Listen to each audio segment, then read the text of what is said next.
যারা পুরনো তারা মনে রাখবেন, নতুন মানুষ পার্টিতে না এলে পার্টি বাড়বে না। সমাজের সর্বস্তরের মানুষের প্রয়োজন আছে।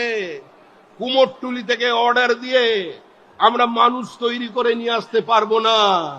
আর যারা নতুন এসেছেন তারাও মনে রাখবেন, ওই পুরনো মানুষগুলো পরাজয় নিশ্চিত জেনেও, জমানত বাজেয়াপ্ত হবে জেনেও, যারা পতাকাটা ধরে রেখেছিলেন, প্রদীপ জ্বালিয়ে রেখেছিলেন, তার জন্যই এই অবস্থা তৈরি হয়েছে।